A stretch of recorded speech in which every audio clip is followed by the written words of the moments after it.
How's my hair? You're just... Oh, it's great. It's wild. All right. Welcome to Editor. Yeah. What? Why are you so distressed? I'm not. Do I look distressed? You just made your hair crazy. Yeah, I know. And you just went, How bad is it? It's pretty wild. Are we recording? We are recording. I should put it more forward. Why? We can't see you anymore. Oh, look at all this gray hair, Kyle. Yeah. Jeez. At least you have hair. Oh, poo. At least you have a full mustache. Yeah. Yeah, I got a couple of spots here, and then this iconic bald spot on my mustache. I guess that's the trade-off. Maybe if I'm on camera, I'll put makeup on. Yeah, are we gonna do the marijuana episode? Yeah, I'm down. I had an edible yesterday. Yeah, how did that go? I was I did not expect that. From a tiny... What was it? It was 10 milligrams. It was 10 milligrams. Was it in a gummy bear? It was a lemon drop type thing, which I had been craving lemon drops to begin with. Yeah. I got some real ones. And you could, but they weren't the dusty ones. They weren't. I touched my glasses right before. I have a microfiber if you want. You do? Yeah, but you get it. Oh, it is way back there. Oh, Kyle. Ah. Right on. This is a good show. Yeah. So far, so good. I want to talk about iPads. It's been a year. Mm-hmm. I mean, we talk about iPads, it seems like every episode, but I want to recap. I want to see, now that the iPad lineup is basically all updated for 2021, I think you and I have both yearned for a life that was all iPad, like only iPad. Yes, very much so. And, forget the Mac, maybe even forget an iPhone, just have a cellular iPad, and that's the only way. That wouldn't be too bad either. If the Mini didn't suck. If they got these sweet cameras. But also, if they got a ton of other things, because I think our consensus is still, the TLDR on this is no. The iPad still isn't the one device to rule them all. No. And in the darkness. And bind them. Yeah. I sorry to Patrick Lawley. Is that guy's name? Chris Lawley? Christopher Lawley. I always mix him up with Patrick Tommaso. Yeah. And apologies to Federico Vitici and all the other iPad diehards. Folks who make it work. They brute force their way. They brute force their way, and then they on their podcast or whatever, they'll be like, I had to use a Mac for blank. And that's exactly it. Like, much of our work is that blank that it makes iPads... The 32-bit float audio recording, the multi-cam editing. Yeah. And there's all these disparate pieces that work on iPads. Like, you can, like you said, brute force a lot of it, but you can't do, professional color grading. You can't do audio routing. You can't do... Like, there's so much basic, like, table stakes. Yeah. That give iPads so much friction for real hardcore professional creative work that isn't like drawing. Yeah. Which, that's also really cool, but iPads are excellent for that sort of thing. That's why so many people have moved over to that. Well, let's start at the beginning. Yeah, let's do it. Let's do your history, my history from the beginning of iPad. Okay. 2010, March. April was the when they were actually released. I believe. Announced March 25th, I think, or something. Something like that. Steve Jobs came out and said, "Yeah, it's called the iPad. Fuck you for all of you who are making jokes about it." But I think it was the perfect amount of time of when it was announced, and then it actually got released. Everybody on the internet got their Kotex jokes out. Yeah, I mean, when did the Wii release? 2006 or something like that? Yeah. And they had just barely finished getting over that. So the iPad, and now nobody even thinks about those things. No. So, yeah, April, that was around my birthday. I didn't think I was going to get one, and then I walked into an Apple store and saw it and was like, yep, I'm doing it. And I bought I don't remember what size it was. It might have been a 32. I don't think I got the 16. I got a 32. And I got cellular with it, and that was the only time I got cellular on an iPad. I did not get cellular, and it was the only time I did not get cellular on an iPad. Was it day one? Day one. Did you have a pre-order? I didn't have a pre-order, just walked in. Yeah. It was there. and everybody was still in the phase of, besides the Kotex jokes, everybody was still in the phase I of want to this hold is, it. yeah, I want to hold it, but also this is like the big iPhone, and they didn't quite get. Why do I want a big iPhone? Yeah, and to some extent, that's really what the Mini is, with some serious flaws. But we'll get to that again. But yeah, I was there day one, and I still have that iPad today because I saw mine too. years later, I would meet Steve Wozniak, and even though he had nothing to do with the iPad, No, I asked him to sign it. he was not affiliated with Apple. Yeah, he signed it for me, and then he gave me his titanium business card, which is awesome. That's so crazy. And then I still have it. It's in my safe. What did you use your first iPad? What did you do with it?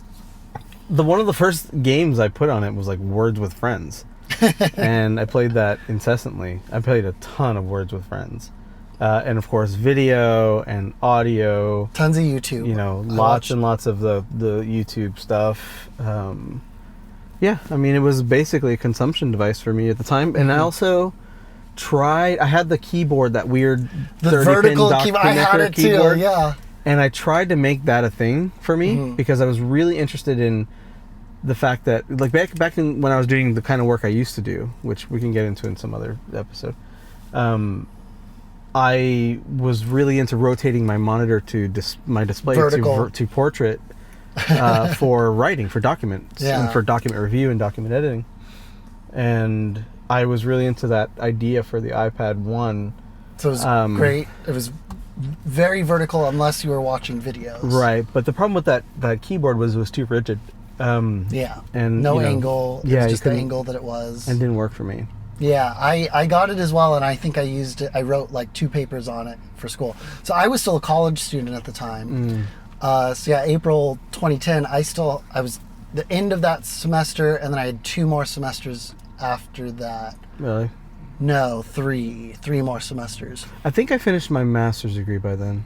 I'm pretty sure. Yeah, I can't remember. You didn't use iPad to write any Not masters. at all. I did on my iPad I think most of it or my master's degree on a 2006 MacBook, a white plastic one. Yeah, the crack book. The crack book, and I would do it in the bathtub. I definitely tried. I tried to get as many of my textbooks. I wrote papers in Pages once Pages finally came to the iPad. Because I don't think Pages wasn't there day one. No, it was not. Yeah. And I had some moderate success with, there were a couple books I couldn't get, and at that time it wasn't like very easy to find like scanned PDFs of the books and stuff. But yeah, I tried to have as many of the books in my iPad and did a lot of writing. I like to think I was one of the first like college students that was like, I'm going all in on the iPad. But by then, yeah, I'd given up on the dock keyboard, and I think I just had a origami Mac type case, or I think I used it with the Apple like folio case. I don't know if they called it a folio. No, it wasn't. It was like a sleeve that you put it in, and you tuck the little flap, and then yeah, I used that. I have that today, still today. I think mine is still in that as well, and I think I just had a Bluetooth keyboard and like a iMac, minus not the 10-key wireless Bluetooth keyboard that you put 2 AA's in, and that got me through the rest of college. I think I would pull out my MacBook to edit video, and you know what I really liked doing? GarageBand was on the iPad pretty early. Yeah, I messed with that a bunch, and I liked that it already had the acceleration-sensitive drums and stuff like that. Yeah, and the keyboards. Yeah, and I really enjoyed. I played with it, but I wasn't a musician like you. So I think I made songs for a couple of my final projects. Really? At Nice. Fresno State. Yeah. On the iPad version. On the iPad version, Yeah. and I may have like sent it to my Mac to like flesh out in Logic, but I could create little ditties in a couple of layers and be like, this is my foundation for this thing. Yeah, because I'm a pretty good finger drummer, way better than I am a regular drummer. I can plunk out some beats on the drums, drums, but like. And it was always cool, like the iPad version of GarageBand. Like if you hit the cymbal, it would like auto hit the kick drum, so you wouldn't have to crash and hit the kick drum at the same time, like you normally would. But another category of music apps that I really like, there was 2. I used a lot of Rebirth on there, which Rebirth is a drum machine app that's modeled after the old 808s.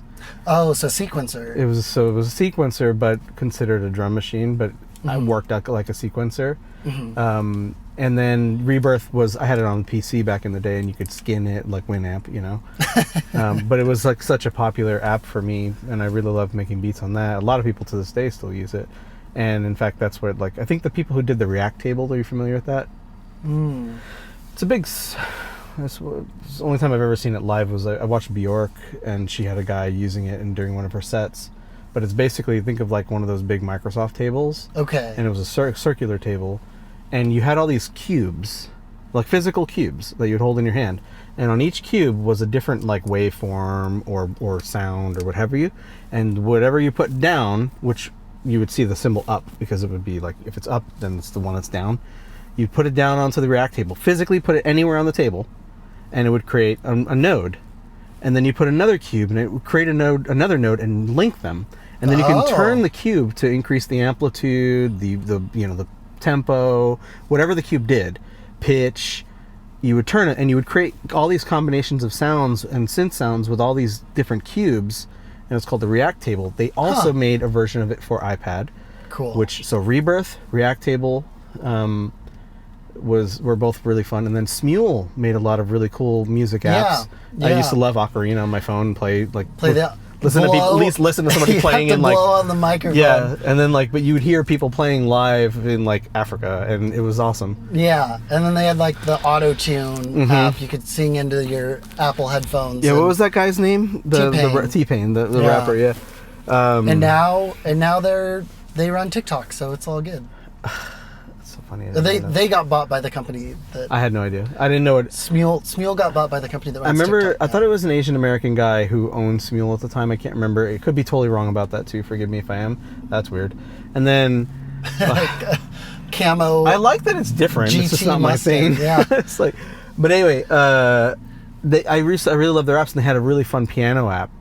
Where it was like playing piano, like almost like a video game. Do you remember that one? Yeah, and the like lines came towards you. Yeah, and that's actually, I think that got adopted by a lot of like piano learning MIDI apps. Yes, and that came from the player piano. The game for sure that came from the player piano concept. Way back. Way scrolling down, but like that actually was like popularized in Japan, arcades. And so those games were like really popular. Piano like all these Hero. Have you seen some of them? Have you seen the one with the buttons for piano? Instead of a big piano and piano keys, it's like 5 like whack-a-mole buttons.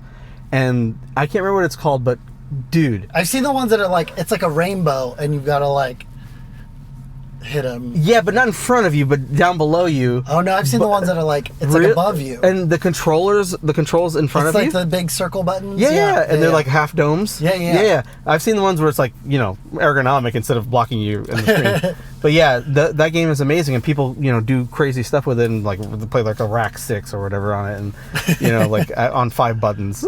So, nice. But so yeah, we'll put some videos of Rebirth, React tables, and the crazy piano games. But you did it on your iPad. Yeah, all on the iPad, and I loved it. So it was a lot of a play type device for me. Yeah. It wasn't until my iPad 2, which was like a huge leap. Yes. That I started really doing more work. My brother got an iPad 2, and I think I'm currently in possession of it. Nice. I think I bought it from him when he was done with it. But I finished college, and I was like, I'm not writing papers anymore. I don't need to read for school. I still had it, but I used that iPad for as long as I could, and I basically it was just my YouTube, Netflix screen. Right. So iPad 2, started doing more actual writing on it. Wow. Had the... Yeah, what did you use to write? Because iPad 2 didn't really have long form type stuff, and I can't remember what I wrote. It didn't have... I think Pages was rolled out with iPad 2. That sounds about right. Yeah, so I probably used Pages at the time, but I can't remember. It may have been like something like Byword already back then. I remember I adopted Byword really early. Yeah. Yeah, I mean, Byword would be like 1% of what BB Edit can do, but yeah, that's kind of the idea. It was just like one of these minimal IA writer type, apps that you can use Markdown. But I guess Markdown. What did you use, like, physically to type? Oh, I used the same Magic Keyboard that you did with the AA batteries. I paired that early on, and I had some kind of, I don't know if it was the origami case, but some kind of origami-like case where you would just fold it up and it would create a stand behind it. Yeah. Like a triangular type stand. Yeah, that iPad was such a leap, similar to the leap between the iPhone and the iPhone 3G, except much more aesthetically pleasing, comparatively. Like the original iPhone was so much more pretty than the iPhone 3G and iPhones 3G and 3GS. Oh yeah, they were just terrible. The aluminum shell. Yeah, but I had that, and then I jumped to an iPad 3, which was probably which we've talked about worst iPads extensively. The 2 to the 3, and then the 3 to the 4. Like, I think everybody was excited that it had a Retina display, right? But it was underpowered. Yeah, underpowered to run that display, so it would run hot and battery would die very quickly. And it had a 30-pin dock connector. It was the last. Right. I think it was the last device period to have a 30-pin connector. I don't know if it was. Touch. Yeah, that's the thing. You would probably count iPods because they still sold the iPod Classic back then too. Yeah. But it was only 6 months. New device, yeah. Only 6 months between the 3 and the 4. I did not get a 4. I was so pissed off about the 3 that I felt and burned by the fact that the 4 came out so soon. Yeah, I know a lot of people who had the 4 though. Yeah. And that was probably one of the longest running. I don't think because after the 4 it was the Air. The iPad Air. That's when I got an iPad again. Right. But again, it was mostly a consumption device. A lot of YouTube, a lot of Netflix. But I was also, at that time, I was working at Square. So I was also test flight, Square betas and stuff. Yeah, at that time I had an Air as well, and then eventually an Air 2, which was a big leap again from the Air. Yeah, Air 2, very solid. We still have some in operation at CMAC. I still have one in I literally just wiped one just the other day. That's how good of an iPad it was. It was definitely one of the top. iPad 2, iPad Air 2, and I'm going to say jump all the way to the 10.5 inch iPad Pro. Were just iPads that were long haul type iPads. Some would argue the 9.7 Pro, but it wasn't that much more powerful than the Air 2. It had much faster GPU. That was my next iPad. I had the Air 1, used that for many years, and then my next iPad was the iPad Pro 9.7 inch, and I really liked that iPad. I used it for quite a while. I used to use it on the lowdown to run the call-in system. So I would have the website up, and I could see when someone called. I called that show. And I could trigger, I could open up the phone call from the iPad while I was hosting the show. And fun. You called in a couple times, told us your vasectomy story live on television. Yeah, that was fun. So Air 1, Air 2, then I went to a 9.7 Pro, I think, from there. Then a 10.5 Pro. Lauren had the 10.5 Pro. I think she really liked it while she was in school.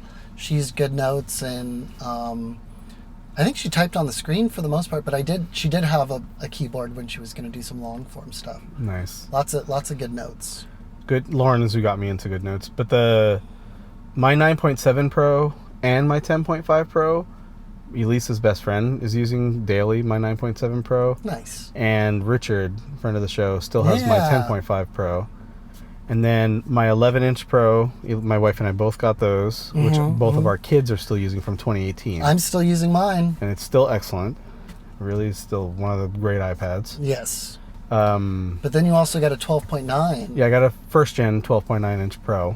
And once I went to 12.9, there was no going back for me. But you say that, but you did get an 11-inch 2018. Yes, because I had a 12.9. So it was just a buddy iPad for it.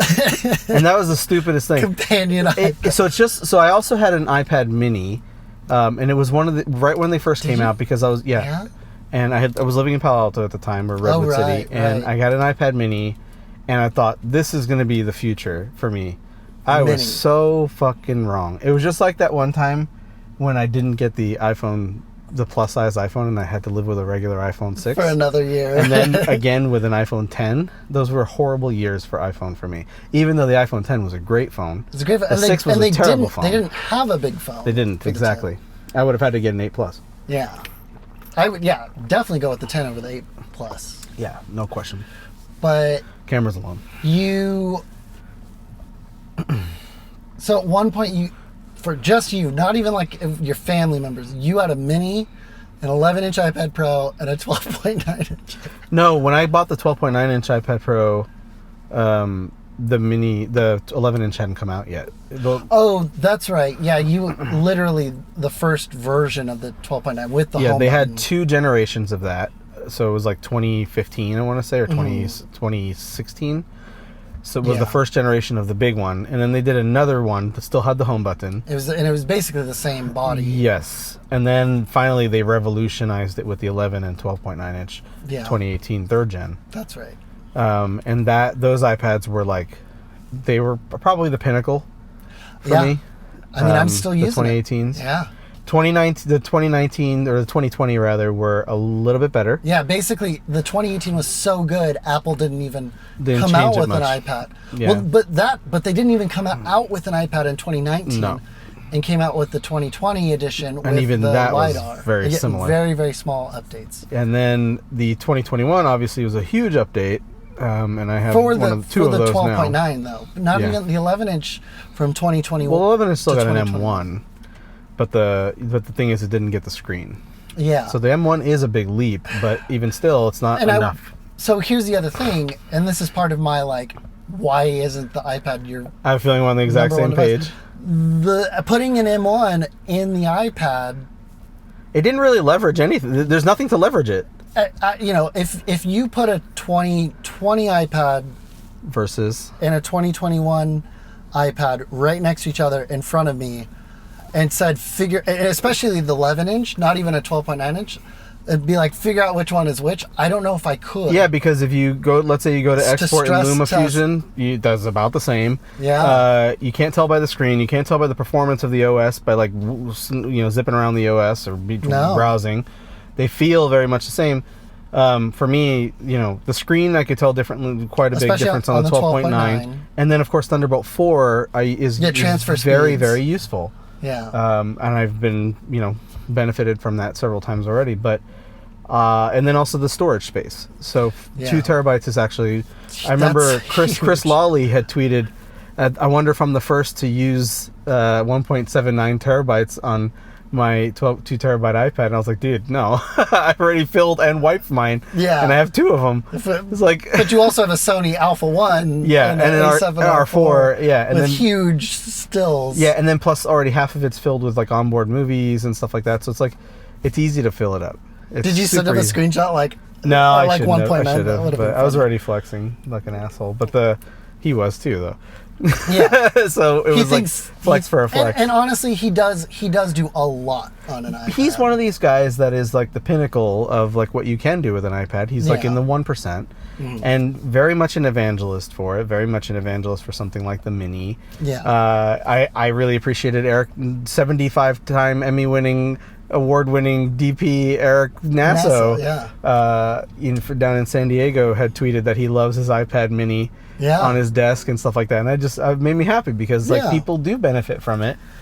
But yeah, I think I've become less of a iPad evangelist because people started coming to me and being like, "I see you do this stuff with your iPad. Teach me this workflow," and I teach them my insane workflow, and they're like, "Oh fuck no, I'm never doing that much work." Yeah, it's ridiculous to make that happen. It's just a bunch of hoops. It's a bunch of hoops that you need to jump through, and that's been the most difficult thing for us. And then we had such high hopes. Now, one kind of outstanding thing that's on the horizon is Apple was NAB was supposed to happen. Yeah. And we were hoping stuff like this would be announced, possibly Final Cut and pro apps for the iPad. For iPad, yeah. And LumaFusion's trying to take up the mantle there, but honestly, they've shown examples of what their multicam is going to look like, and it looks cool.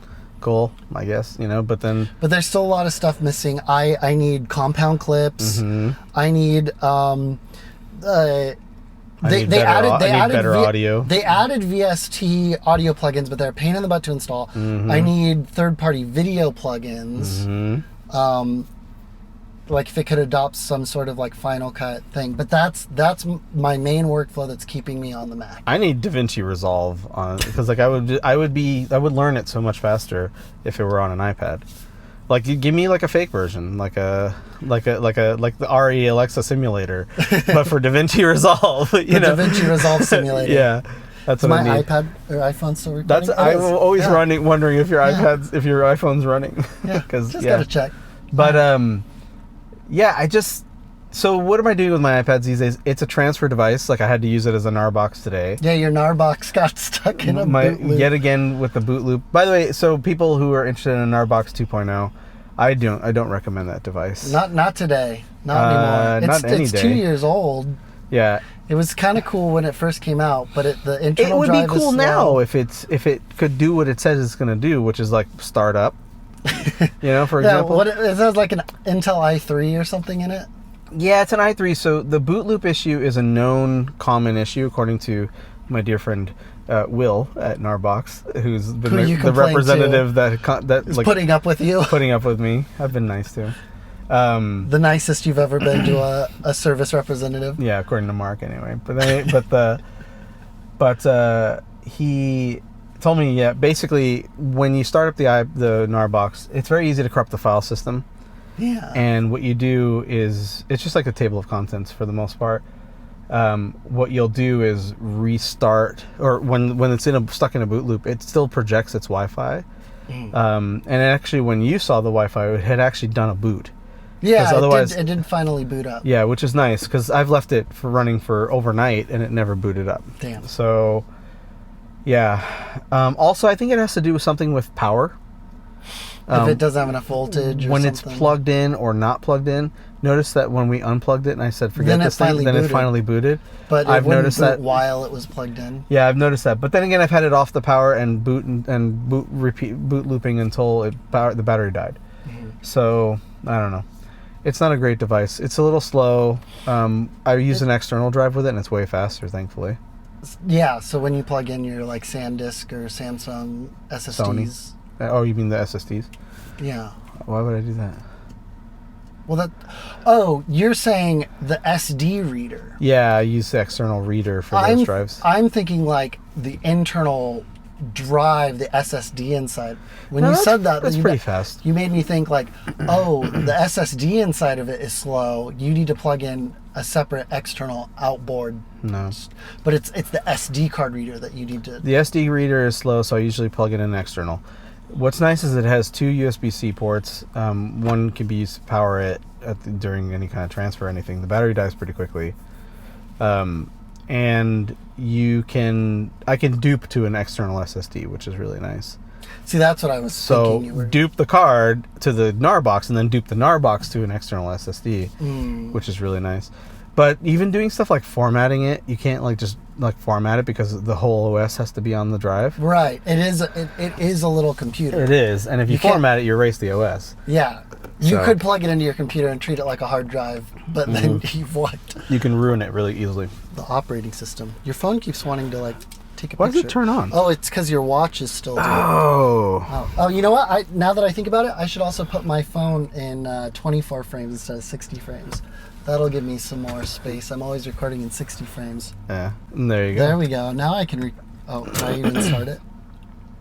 That's funny. There we go. Now I can record for a long time. Yeah. So, iPad,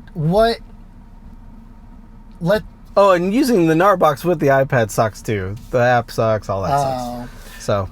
So what is your all-time favorite iPad? 2018 12.9 inch. Yeah, mine's a 2018 11 inch. Yeah. What is your least favorite iPad? It's a toss-up. Well, probably hands down the iPad 3, but the iPad mini was pretty bad as well. Especially the first one. It didn't have Retina. The battery didn't last very long. Yeah. And I have to deal with two of them. Yeah, so for the first iPad mini, for those who don't remember, they basically shoved an iPad 2 into it. And the resolution was the same, which I think was 1024 by 768. I could be wrong about that. I think that's right. but it ended up being a. Your card just died. That's because I didn't put it on the on mode, so the car just went to sleep. Good night. Now we're gonna fry because it's hot. Yeah, you gotta leave this in on.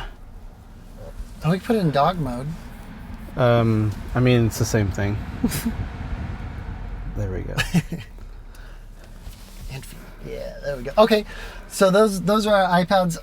I do want to talk about your car, but there was one more thing I wanted to ask about iPad is what do you think the future, if you had to speculate, like not just next year's iPad, but do you think we'll ever get to the world where the iPad is the only device?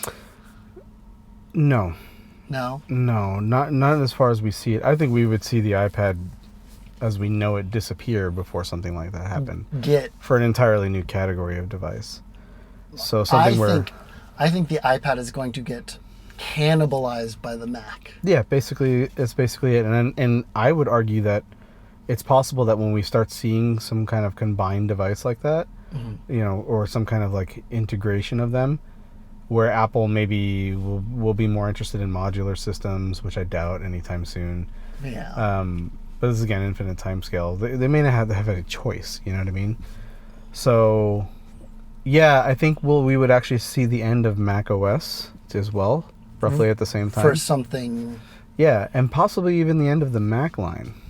Depending on it, you know, which is an iconic thing, but yeah, those two lines converge into something new. Yeah, and then it'll probably be called the Apple whatever. Okay, I just remembered another one. Big want for a lot of people is a multi-user iPad experience. If so, you and your family have basically. Everyone's got their own iPad. Oh, yeah. And everyone's siloed in their own iPad. Yeah, we actively use 5 iPads. For 4 people. For 4 people. 2 for you. Yeah. And 1 for everybody. And if the mini didn't suck, it would have been 6 iPads. If some sort of multi-user iPad thing came out, would you ever? No. You would still... Yeah, you have kids. And then try to do multi-user with kids. Like, good luck. But even like Lauren doesn't have her 10.5 inch Pro anymore. My dad has it now. Yeah. So I'm the only one with an iPad in the house. And sometimes she would. I feel like she would like to grab it and like search something, but not like be all up in your shit. Be all up in my junk. Yeah. So I mean, fine. I don't think that the feature should not exist. It should definitely exist. Multi-user support is really important. Yeah. But since it's so based on Mac OS in so many ways, even to this day, like that's an entirely new behind the scenes, of course, but an entirely new home folder, entirely new, like all that stuff, and then like under the hood. Yeah, and then you swap it, and then it's like iOS kind of breaks in terms of like this like constant being on and always connected factor. Yeah. And so, but I could see it to where also you'll lose a ton of storage. Yeah, that's what I mean. That's exactly what I'm getting at. Like when it's an entirely new home folder and all that stuff. It happens on Macs, man. It takes a lot because you have a bunch buy of users. A fucking Mac with 120 gigabytes of storage. They put 3 users on it, and then that's it. Like they each get 10 gigabytes. Because Macs still exists that have such a little amount of space, which is asinine. But even Macs are cheap enough to where you really shouldn't have. And everybody's on Zoom and the fucking all this. Nobody wants to have. I don't think it's a priority. The multi-user. I don't. And honestly, if Lauren get her $329 iPad if she wants to fuck around with it every now and then. Yeah. You know, totally fine. Yeah. Especially if it's just to watch YouTube or whatever. A lot of stuff has multi-user in the app. YouTube, you can swap users. Facebook. I don't know that. What? I don't know about that.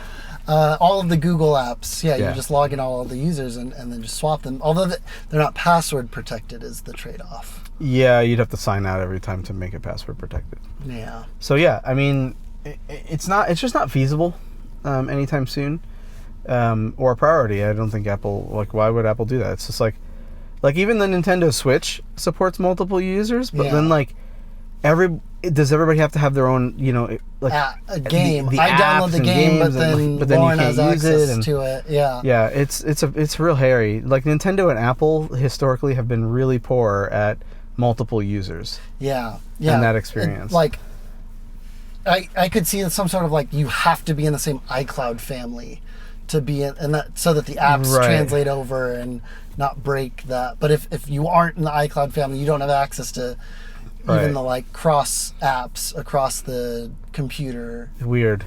It's hairy, but yeah, Yeah. I think that's a long term. Like Apple needs to figure that out. I don't know what the right answer is, Yeah. but there's gonna be one, and no matter what Apple decides for that, someone's gonna be mad. Yeah, and then the other thing I wanted to talk about with iPads, somewhat along these lines about like how it breaks the iPad experience, is this notion of cellular. I've been a big proponent of cellular on iPads for a long time Yeah, and very staunchly, because I think that having to deal with hotspots, which can be a nightmare to begin with, unless you're doing what I refer to as sessioning, that's fine. But if you want to have, I will say, as someone with a Wi-Fi only iPad, it's gotten really, having my phone and my iPad, and then I just open settings and it's right there. Yeah, so this is that's fine. I'm not saying it, that's called sessioning. That's what I refer to as sessioning. You make a dedicated decision to connect and then do things in a session, right? Like I need to connect and do this stuff. Using a hotspot's fine for that. Yeah. But how iOS was designed to be basically always connected. Always on, always Right. connected. So have you ever had the experience of not going to your Mac for a while, opening it up, and then all your messages need to sync, all this stuff needs to sync, Yeah. and it takes a while? iOS devices are not good at that. They were not designed for that, and they'll often sync out of, and you'll get messages, especially SMS. Exactly. Not And they'll be out of order, iMessage, and they'll, or they won't come in at all, for that matter. Sure. iPads, if you're the type of user that is gonna use them out and about, and outside of the safety of your home and the Wi-Fi, you'll find out how many friction points there are when iOS is disconnected. It's just the same way from the start, from the very beginning. It was designed to be always on. It's not something you restart or shut down. It's kind of the same thing with the persistent connection. So, like for me, like integral to the iPad experience, and part of why I keep them around, is because I can have a powerful experience that's always connected, and you still can't even get that with Macs. And for example, like the other day when I was testing the iPad Mini, I was in the hotel, and the Mini especially is like a pick up and play device. Yeah. And it's Was designed yours to be portable. cellular? It was cellular, but I never connected to cellular. So I was living off the hotspot. Yeah. And the hotspot, it's like it would disconnect after a while because I was Right. no longer in a session. Like Wi-Fi, if it goes into sleep mode, it'll disconnect from Wi-Fi, and if you're on house Wi-Fi, it'll It's reconnect. seamless, yeah. Occasionally, but yeah, if it's a hotspot, it won't auto Right. connect. So then connecting and using it daily, and using it in that situation, I had to reconnect. Sometimes I'd have to like redo the hotspot on my phone, and I would leave the phone unlocked on with the hotspot open, and you could even see the blue like saying that it's connected, but the iPad's clearly not connected. And there's so much friction to using those devices out and about. And then also, we live in California, so several times this year there's been fires, the power's been out, the internet's been out, and the iPad, I've had two iPads, so like one has been the hotspot for the house. Yeah. And everyone else will connect to that, and will even our TV, Netflix, Yeah. so that things can go on. The other thing is like just not having the friction of like, oh, the internet's down again, and being able to just continue doing what you were doing and pick it up, and everything's still synced and everything's still persistent. That's for anybody interested in iPads. Like, first of all, if you are the kind of person that is going to use it as like an everyday computer, like everyday email, for me, what is it? Like email, YouTube, photo stuff, photo editing, light editing, drawing, note-taking. notes, books on, specifically PDFs a lot of times, in GoodNotes, that kind of stuff. I do a ton of stuff. It's like literally is my primary computer, and I can go for days and days and days without turning on my Mac unless I need to do something that requires a specific tool set. I just had an idea. I'm more forgiving about not having cellular in my iPad, but my first iOS device wasn't an iPhone. It was an iPod Touch. What was your first iPhone? Yeah, you had the iPhone. So you've always had. You started out with a unlimited data plan device right out of the gate, but Right. I started with an iPod Touch, and I was hunting for Wi-Fi. So it got. I think what happened is it got more ingrained in me to Maybe. have that Wi-Fi first mentality, and maybe that's why I put up with hotspotting my phone to my iPad more than you do. Yeah, it's not about putting up with it. It's about what is this device inherently. Like when you talk about like design, right? You talk about like what is the device, like what is the simplicity? You're designing it so that you get to the core thing of it, the core of it, the essence of it, right?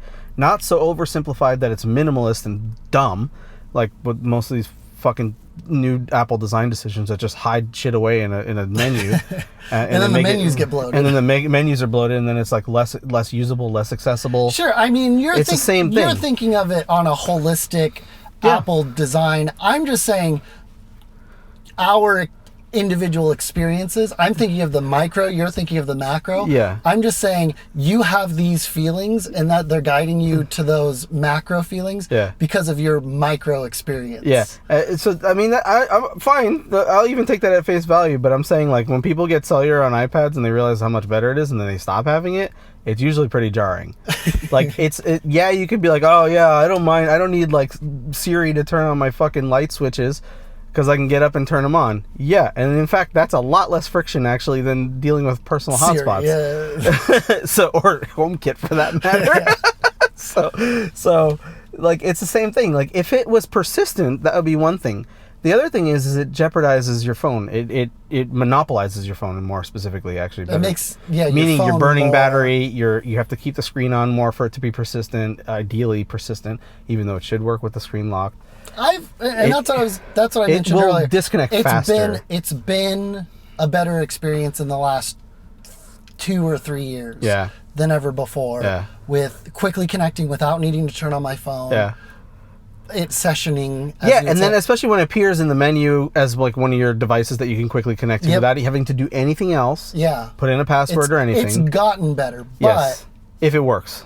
When it works. When it works. And then the Mac's the same thing. And I've had a more consistent working experience in the last couple of years. And also outside of your home, you are definitely much more of a session-based user too. For your iPad specifically. Yeah. I'm in your home, it's on the couch to watch stuff. But out and about, you're like, I'm fucking streaming or I'm doing this, right? I'm backing up footage. I'm specifically need to watch something or read something to work on what I'm working on. Like there are times when I'll have my iPad just stuffed in the seat pocket. And instead of picking up my phone, I'll pick up the iPad and I don't have to think about it. Yeah. You know, like iPads, I've used an iPad literally every single day since 2010. Same thing with the Apple Watches. Every single day. So they're like, it's not trying to, like Mark would tell me I'm gatekeeping. Kiss my ass, Mark. But I can see where Mark's coming from. Oh, for sure. But like at the same time, it's like, I'm just saying, like, as far as the macro in this instance, like, if you're the kind of person that where this is the device that you're going to go to for most things, like me, you will really enjoy the whole iPad experience instead of like a truncated one. Yeah. If you can afford it. And it's definitely, like, I would rather a lesser iPad with cellular than a better iPad without it. Yeah, you would go with a half terabyte instead of 2 terabytes. Or I would go with, instead of an iPad Air 4, which is a vastly superior device, I would get the $329 iPad with cellular if that's all I could afford. Yeah. Because that's how important that frictionless experience is. Yeah. But not only is the iPad costing more up front for cellular, but then you also have your monthly bill. You've got your monthly bill, and then there's also, not a lot of people know, but you can pick your cell plan in the iPad itself, right? You buy temporarily blocks of service, so if you're traveling or anything like that. And that's how I used my first gen iPad. I think I only paid for cellular like 3-4 times in that first 2 years. But even then, like recently, you've said, I think my next iPad's going to have to be cellular. I didn't think it would have to be, but I just keep seeing you do it. Actually, what it is, it needs to be cellular, so you stop teasing me about it being... Well, you still put a fucking screen protector on your iPad. It's like, what the fuck, dude? Yeah. And it's like the same thing. Like, I wanted to ask you, maybe before we close up the segment, is you had some experience with my big iPad. Yeah. And I kept balking at you because you're like, this thing's ginormous. I was like, but you're using it always. You were fucking carrying it around within the giant Magic keyboard case. And I was like, for me, that's not the experience.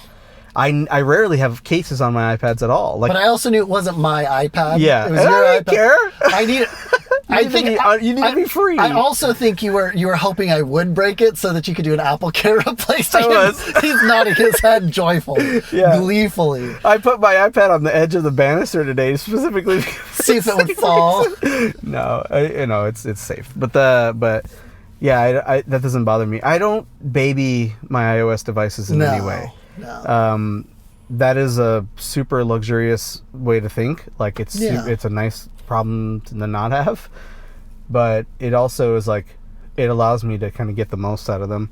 Yeah. Like I will jump in the pool with my phone, and now that they're supposed to do that, and take video underwater or take a shower with it, or same thing. And and the iPads, I have like shower mounts for them. Like I don't, I mean, they're meant to be these used devices, and if they get scratched up, it doesn't bother me. Dinged up, it doesn't bother me. But I definitely see some younger folks. They're saving up. It's their first iPad, and they want to make it last for 4 or 5 years. Put a case on.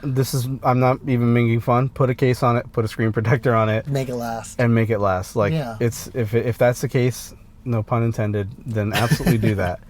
I don't view you as in that situation, but you're comfortable with it. It doesn't matter to you. So like, if that's the case, like, why not be more protected? Yeah, there's I still definitely like to give you a hard time. Something in my head that like I know this is mine and I can treat it the way I choose to treat it. Sure. Versus like this is someone else's. I need to give it back to them the same way. You did the same thing with my Apple Watch. You wouldn't even set up like auto things, like, and it's like you can't. What are you gonna do if a company sends you a review product?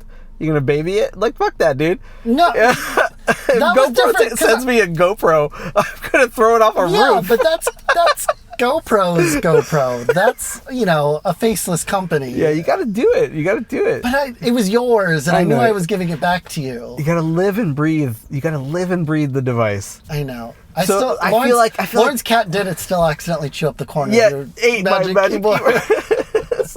He smelled your 3 cats. Yeah. I was like, what is this? Yeah. So like, I do want to know, without giving you more crap, I want to know more about your experience, which, to be clear, the crap was because I feel like, more gatekeeping of course, I feel like it was colored by the fact that you couldn't use it as portably as it was designed to be used, even though it's ginormous.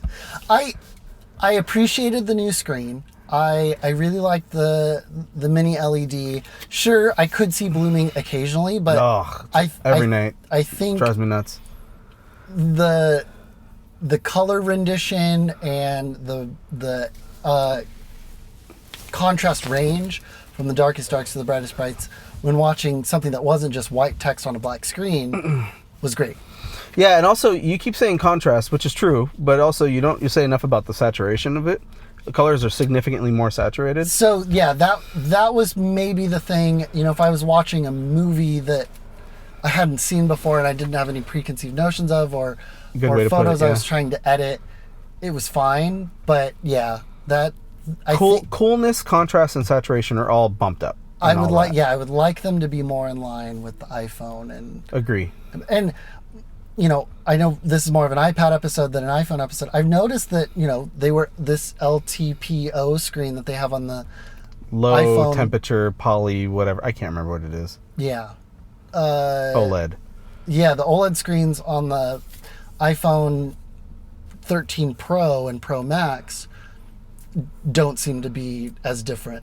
No, I agree. They're quite nice. In line with the last few iPhones. So this isn't an iPhone episode, but we should do I feel like you did the TLDR. Neither of us agree that the iPad is ready to be your only device still. And I think we're both, correct me if I'm wrong, but both pessimistic that it ever will be.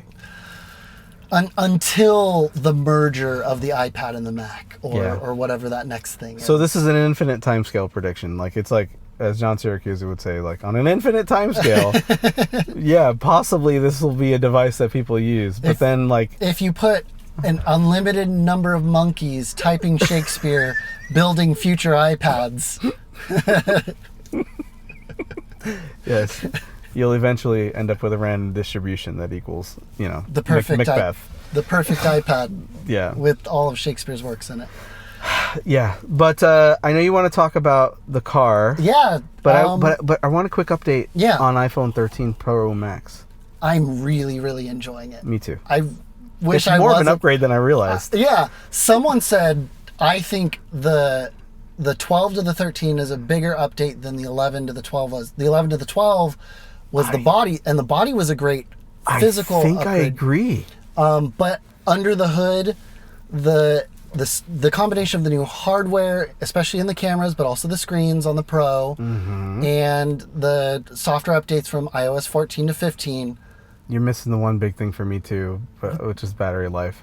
It Astounding. and the battery life. And I'm really curious how much of it is software, how much of it is extended battery, because the battery is bigger Significantly. Yeah. and then especially on the Pros, how much of it is the screen ramping down its refresh rate when not needed. Yeah. From 120 hertz to all the way down to 10 hertz. Right. So I'm on record for making fun of all the jackasses who believe that this was more like an S year, because I think that was vehemently incorrect. And I wrote down a bunch of notes about A processors and the different The generations. 7 and the 8 were 8 S years is to the 6. Yeah, precisely. I strongly disagreed with that. Yeah. Now that I've lived with the phone for a little while, I am even more in disagreement with that. This to me is, first of all, with battery life, I've never, ever, in all the iPhones I've owned, had this feeling of like, this battery is fucking significant. Not even going from like the Pro level phones or the Max level phones where the batteries were bigger. It never felt materially different from any prior phone. They would all be pretty decent to start and then wane. And it would also feel like, Apple every year was making the phones less thick, thinner and thinner. Then it started changing, back getting slightly thicker again. Yeah. So, I feel like as the battery technology got better, Apple would take advantage of the fact that the software and the chemical breakdowns of the batteries was better, so they could make the phones skinnier, but have the same hours. But you were already capping out those hours. Fast. So, even on day one devices, right? Because you were like, maybe it's because the battery's fresh. Yeah, this is a brand new phone. But like brand pound new for battery. pound with the iPhone 12 Pro Max, this wasn't even close. I could literally get 2 days out of this if I really was conservative about it. I've done it. And you've done it, Yeah. which makes no fucking sense to me because you're on video all day, but whatever. I guess, but for me, like the way I use the phone. Because I'm hunting for that Wi-Fi. I'm really good at connecting to Wi-Fi for my iPod Touch days. Nice. Yeah, for me, it's like, it's dramatic. That is the one big thing. And then also the cameras are way better than I thought they would be. Oh, they're so good. The ultra wide, my vlog, bread and butter. We're using it right now. The ultra wide, I think, is to me takes the record for most improved. Oh yeah. It is the VIP of the iPhone 13 Pro Max lenses. Obviously, the 1X is like the big deal, but the ultra wide is so much improved. So cinematic mode is like the cool thing. No, it's not. Portrait mode. Well, it's like the thing people talk about. Yeah, because they're stupid. I'm really slobbery today. I'm just. You spit all over me earlier today. I'm so sorry. I was like, "What the fuck, dude?" I'm taking off my mask and then I got spit all over. I'm so sorry. I'm just spitting all day. I've been trying to make an effort of being more hydrated, and now I'm just like peeing all the time and spitting all the time. Maybe I need to go back to being dehydrated. So the regular wide. What? I don't think you need cinematic mode or portrait mode anymore. Our friend of the show, Linus, sent us a beautiful picture of like a sunflower. With natural optical bokeh background separation. It was like beautifully done. Not real great bokeh, out of focus background. Yeah. Beautiful bokeh, and it was an excellent photo. And I don't know if you need portrait mode. Especially on the 3X lens, especially close. And I love the 3X lens. Me too. I know If you don't have enough light, it's not great. It is a net better lens. It's a better quality sensor too. That's the thing. Like the quality of the detail is so much higher. Everything about it is improved. A more closed aperture, and the way the software is handling low light situations is weird. But if you put it in halide or Spectre and force a long exposure, it's great. And for video and bright light, I love it. I love it. It's so good. Oh, that wasn't raw. God damn it. Stay that way. There we go. So I just took a picture of Kyle. Maybe he'll put it in the show notes. This was not in portrait mode, and this was optically separated. And it's so beautiful. And it's just perfect. You know, I feel like we finally have a real portrait lens on the phone, which is really, really nice to have. That 77 millimeter equivalent. Yeah. It's beautiful.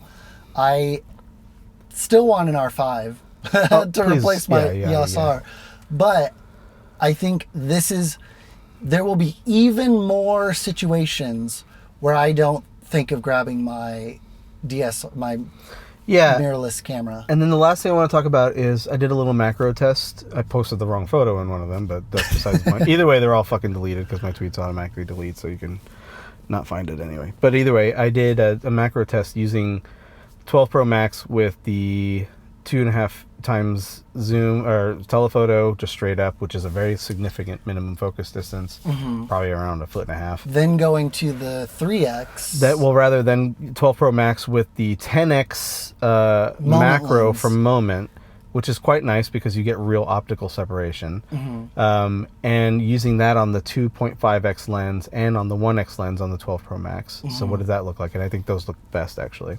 Those do look good. Moment still then going to the 13 Pro Max and activating. So the best way to activate, in my opinion, is macro mode, is to not start in the 0.5x lens. Start in the 1x or start in the 3x, and then move within 5.5 centimeters of your subject. Which it supposedly is coming as a software update that you can turn toggle. It off. Yeah.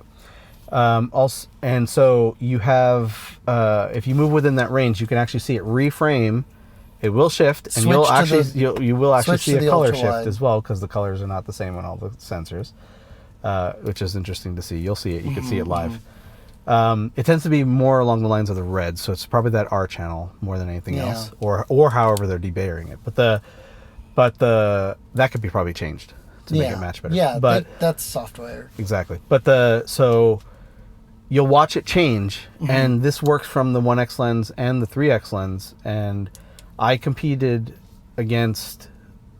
those photos with the 13 Pro Max against the Moment lenses, and also against my Alpha 1 using the 90mm G macro, the 2.8 G macro.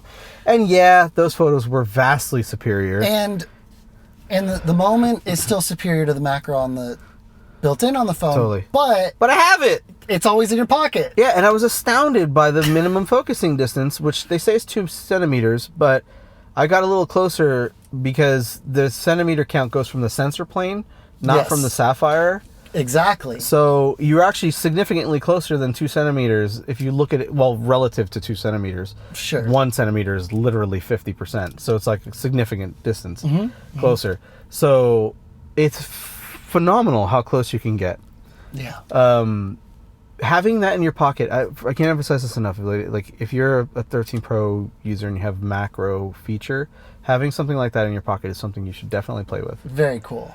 And then I have a quick update, follow up from the previous one. I was noticing some weird stuff in apps with the ProMotion, which has been fantastic. But some apps, turns out, you need to update a plist item in your phone for third-party apps or in your app to support to utilize 120 frames, which is the stupidest fucking thing I've ever heard. But a lot of them have been updated over the last week. It's very quick. People are doing it quick because it literally is just a plist hack, effectively. So please, if you're a third-party developer and you listen to this, which you're not, and you should go to hell. But the I don't know why I said that, but it's true.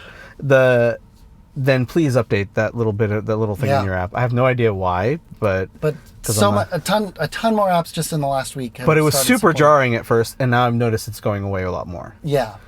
So that was what I was confused about last week that I didn't understand, like why ProMotion some stuff looked janky. I didn't know if it was like maybe I think I fell asleep when you were performance. I was tired. Maybe we were both out of it. That was a fun episode. It did. I had a lot of fun. Okay, so we are in your blue Tesla Model Y. And you got the button, request full self-driving beta. Mm-hmm. You pressed it. Mm-hmm. And now I feel like it's a fun game to look at your stats in the Tesla app after you drive. And I think that's almost like as much of a fun game. Yeah. Like, don't even give me full self-driving. Just let me play this game where you rate me how well I drove. So yeah, explain what is happening. You push the button, you accepted the terms, and now you are being Big Brothered, basically, yeah. On your driving. Tesla, a lot of people don't know this, but Tesla actually has its own insurance carrier. Yeah, in California. You could buy your insurance from anybody, but also if you're in California, Tesla has an option. And part of what they do is behind the scenes, you don't have access to it on your phone. But in the computer of your car. Right, they do an evaluation of the relative safety of your driving. They look at your logs and they look at you moving forward and they say, irrespective of your driving record, like, what are you actually doing, right? Yeah. And so they have that data. It looks like a series of scoring factors from what they refer to as forward collision warnings, like how imminent is a collision and is the car warning you about it? And he uses the medium setting as a default, no matter what your car is set to. Yeah, there's like a long, medium, and short distance for the actual car to warn you, but when it rates you, it's. They also look at hard braking, and that's G-forces over time, and there's a minimum threshold of G-forces to accumulate. So it won't completely ruin your score if something out of your control forces you to step on the brakes really hard once in a great while. It will ding you pretty significantly, because the time threshold is very low. So if you need to just tap it real quick, then maybe you might make the cutoff. But I've noticed it's very low. Then it does the same thing, but with G-forces for lateral G-forces, so turning. So if you turn too aggressively and exceed the minimum amount of G-forces. Pull the e-brake a lot. Yeah. Which you can't do with this car, but. Yeah. And if you do that over time, then over a certain amount of time, this very small threshold, then it'll ding you for that. And then it does unsafe following. So if you're Brandoning, or if you're Brandon following somebody on the way to a location. If you're trying to save your electricity by drafting those semi trucks. Yeah, which does work. Then you get dinged heavily for that. And then the final one is forced autopilot disengagements. And what that is when the car will no longer allow you to use autopilot because you've been such a jackass with it. Which I think we've done once on the podcast. Right. It's hard to do. Yeah, you have to really be messing up. Yeah, so if you're making that happen, you've seriously failed, right? And you probably shouldn't be driving. You probably shouldn't be driving. Yeah. So it's those things, and you combine for a score out of 100. Mm-hmm. And Tesla's effectively gamified safe driving based on a lot of metrics. Now, I've noticed, because I've had the car over 100 miles an hour, don't tell anyone, especially Officer Garcia, that it doesn't take into account forward acceleration at all. Oh. So you can gun it, go 1,000 miles an hour, and it still won't ding you. And that's half the fun. Anytime you put a new person who's never been in a Tesla before, you sit them down and say, put your head against the rest, and you floor it. And I think Tesla knows that, and they sell cars based on that fun factor, so they didn't put that as a metric, which is hilarious to me. But here we are. But either way, and in the aggregate, I'm not sure how safe it is. But also, here's the thing: like, a lot of people bitch and moan about, like, well, someone cut me off, which is, I think, what happened to me today when I got a ding for unsafe following. Someone cut me off on the freeway, and I beyond the threshold, backed away because it was autopilot that did the backing away for me. Oh, so autopilot dinged you. Whatever. So either way, someone cut me off, and that's considered unsafe following. But it didn't knock down my score. Because it did not your overall score. It didn't. Yeah. Well, no, even my daily score, and I'll get to that in a second. So the idea is they've made it like a kind of like a fun game, right? Yeah, you pull out your phone, you look at the app. How did I do this last drive? But people are getting upset because, like, those individual situations, those unique micro situations, as opposed to like the macro view of actuarial tables and location. But the thing is like, this is based on that actuarial data. So, like, where your location is and all that stuff, even if someone's cutting you off, if you're in an area where that's happening more frequently, you're still more likely to be it's not that you're necessarily an unsafe driver, but that you're in an unsafe area, which is why certain zip codes will be more expensive than others Oh, yeah. And so in the aggregate, it does make sense, even though everybody's got an excuse for why they got dinged, right? Yeah. And, even if those excuses are valid. But you're there. You know what I mean? You're putting yourself into these situations. And also, like, everybody assumes they're a great driver to begin with. It's like the Dunning-Kruger up the wazoo. So it's like, did you anticipate that might happen? There's all kinds of ways you can be a better driver and not get into those situations. Right. And this isn't blaming the victim type stuff. Don't extrapolate it that far. Give me a fucking break. But like, this is like you shouldn't have driven that sexy car you were asking for. You were totally asking to be cut off. Why? You should you don't even wear a front license plate. That's what you get. What the fuck's wrong with people? So, oh god. But anyway, what the fuck is wrong with us? Yes, exactly. So it's fun, and I've noticed I am driving more safely as a result. Yeah.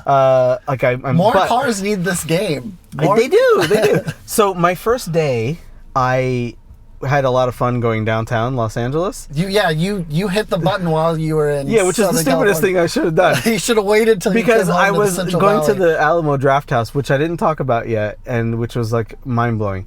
Going to the Alamo Draft House. Maybe we'll end with that story. Yeah, let's do. And then there's a corkscrew driveway downtown LA, and I was flying up that corkscrew driveway. There's one in downtown Fresno. Yeah, the one across from Chuck Chansey. Yeah. And I was flying on that thing. Then I finally remembered, oh shit. I'm getting scored. Yeah, so that first day I got an 87. which is still above the threshold. But it's kind of quite low. Right. For most. Well, that's one thing we'll get into. Like, I'll show you. So I got an 87 for that day, but here's the thing: the score isn't an average of your days. It's applied to every single mile you drive, even if those miles didn't involve that situation. Yeah. So when you drove home from Southern California, 210 miles total, I got an 87 applied to each one of those 210 miles. Damn. And that's how the average works. So right now, even though the subsequent days I've had hundreds every single day, except for one, I had a 99. Mm-hmm. My score is only a 95. But if you do the raw average, I'm over 98. Yeah. But it's not. It's because it applies to each and every mile you drive, so it's weighted. For that day. And then, so like I said, so you can look at your daily details, and then it gives you how you did each day, and it's on a graph. That's cool. And then also... Yeah, the data is laid out in a You really can do nice... a score simulator and adjust the various variables. Oh, you can adjust to see like what it would take to be a better driver in certain areas or what have you. So that's cool. A little sim in it. Yeah. And it does explain each of the factors and what they're measuring and why. Yeah. But it's been a lot of fun. So the idea is people are, according to what has been said publicly by Elon, which could also be bullshit, anybody over 80, which I think is really low, will be eligible, but they're going to distribute the access top down. So if you scored 100, you're more likely than someone from a 99. But you could game it and drive 2 miles and get 100, and so I think it's also about the quantity of driving, and that was said somewhere, and it's possible, so basically the more you drive, the higher the score. Like someone who drives 1,000 miles and scores a 98, I think is more valuable than someone that drives 10 miles and has 100. Yeah. Like, no matter, even if depending on your area. And then also the area you live in, because of the various complexities in those driving situations, is sort of self-selecting. Yeah, and the Central Valley here, the density is not as great as San Francisco or LA. But we have challenging roads, especially if you drive a lot of county roads. Yeah, farm, rural roads, that kind of stuff. Yeah. Down Academy and Sanger, that kind of stuff. Those are more complex in their own ways as well. Yeah. So, yeah. Definitely a lot of fun, and I will let you know if I get the beta. Yeah, I mean, we'll play with it, and I think it's still fun when you just send screenshots, just like look how shitty I did today. Yeah. All right, so wrapping up here, you went down to Southern California last week. 3 concerts, yeah. It saw 3 concerts, but also you not only you tried to get me to go to one of the concerts, but also you got into the Alamo Draft House. Mm-hmm. And got to see Shang-Chi entirely by yourself.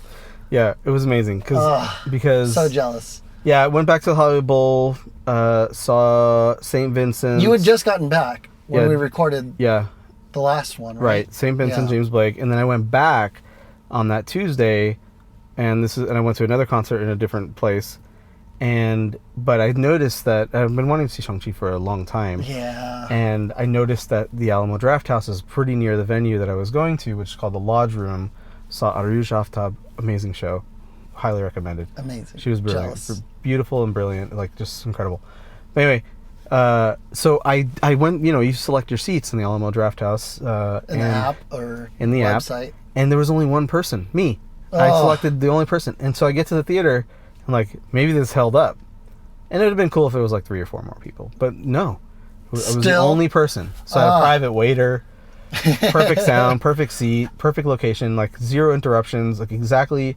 So it was definitely, in my entire life, probably the most amazing theater experience I've ever had.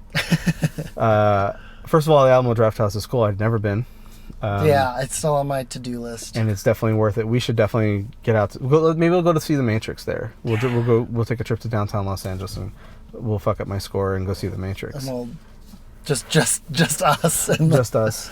Well, we could take. I don't know if Lauren's into it, but yeah. Yeah. So then we'll go with Lauren and Elise. And our significant others. Yeah. And just the 4 of us and have a whole auditorium.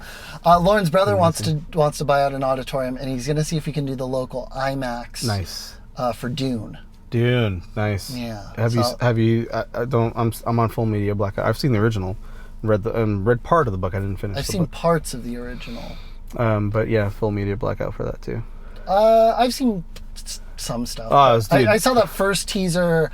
I am trying not to watch the full length trailer to be able to enjoy it. For the one thing I didn't like about the Alamo Drafthouse, besides the fact that it's 1,000 miles away, is it plays trailers. So you if you have a screening at 4 p.m. Matrix, Spider-Man. You just saw all of those trailers. No, I closed my eyes and covered my ears and sung to myself. I went, you might go to the restroom or something. Nah. And they play like 8 trailers. Yeah. 8 little like PSAs about don't text or we're gonna kick you out. Who was it? Great. Somebody just it was either David Chen or Patrick Willems said the start time is the start time for the trailers. Mm-hmm. But some theaters also put a second start time. No, an end time. For the trailers? For the whole experience? For the movie. End of the credits for cleanup. Mm-hmm. And you can take the end time and then look up the run time of the movie on Wikipedia and see what the actual start time is. So if like the movie ended at 6:25 and the run time was 180 minutes, then you've got to get there. I don't think this guy has ever been to the ArcLight. The ArcLight published the start time of the movie. Nice. And the start time of the trailers. Yeah. And it was reserved seating, and they didn't have any commercials, just like Alamo. Yeah. But Alamo has a lot of their little PSAs, which start to feel an awful lot like commercials when they're repeating themselves. Yeah. But they will mess you up if you answer your phone and stuff. They have like a zero tolerance policy. It is a zero tolerance policy. They tell you when you walk in, put your phone away. Talk to somebody. The first person you talk to, have you ever been here? Yeah, no cell phones. And the movie will tell you this is now a no cell phone zone. Yeah. If you're caught. And then they even had the 2 leads from Shang-Chi do a PSA about awesome. it. So they do it custom for each movie, it seems, or at least the big movies. So I was super, super stoked to be. I don't want to say anything about the movie. You haven't seen it. I haven't seen it yet. I'm not even going to give an opinion. I need to see it soon because CMAC is doing we're doing Media Lit Week again, the last week of October. And this year we're mostly focusing on media representation, and I need to do a thing on like Asian Americans in media, and I haven't seen Shang-Chi yet. So the one thing I will say is I know that you're possibly working on another Swede. I won't spoil it in case that's a private thing. You haven't told me. No, yeah, I was meaning to. Yeah, we just had a meeting with the Swedefest crew. We're not doing it in the Tower Theater. We're probably going to do it at CMAC. It's probably going to be the first Thursday evening of December, in line with Art Hop, and we're trying to figure out like if we can get a big screen to set up outside of CMAC, so the people who are doing Art Hop can just walk by. Get one of those big blow up ones. Yeah. get a good one though. Because Yeah. we've had some experience with some shitty ones. Yeah, I mean, screen. If anybody's ever interested in a projector, most people crap out on the screen. That is literally one of the most important parts. Yeah. Arguably as important as the projector itself. Oh yeah. So So yeah, we're trying to figure out if we want to buy something or rent something for that. How much money we can. I hope you spend buy on one, because then we can. That'd be so fun to make it a screening place. it. Yeah, that would be sweet. And then yeah, we don't know what our entry is going to be yet. We're still trying to figure that out, and we're running out of time. I thought you settled on it, and so I won't say anything. But I would have thought it would have been cool based on what I saw of the movie, and I didn't see the trailer. I haven't seen the Shang-Chi trailer, but it would have been Swede worthy based on what I saw. I would have, yeah. So. I would have loved to do that. We're trying to figure out something to do that's easy because we don't have a lot of availability with all of our Swede crew. Right. Yeah, but this was fun. iPads, iPhone update, Tesla update, Yeah. and some experiences in Southern California. I think Yeah, it's been a really, I'm not gonna say pour one out for the iPad as a way to close it up. I think there's still potential, but it's not as of what is this, October 2021. It's still not there yet. Even with the full lineup of iPads as they stand right now. Slight qualifier: if you want to be a YouTuber, you're just starting out, you're recording on your iPhone, an iPad might be a decent choice. Yeah, with iMovie or LumaFusion, it's a great starting point. You can't beat $329. Or let alone an iPhone camera. But you would probably still want more storage than that. Yeah. Eventually. So, don't pour one out, but don't think it's going to change the world for you. Yeah, not yet. Not yet. Not that world, anyway. But this has been Editor. I'm Kyle. And I'm Gilbert. And we'll see you next week. Peace.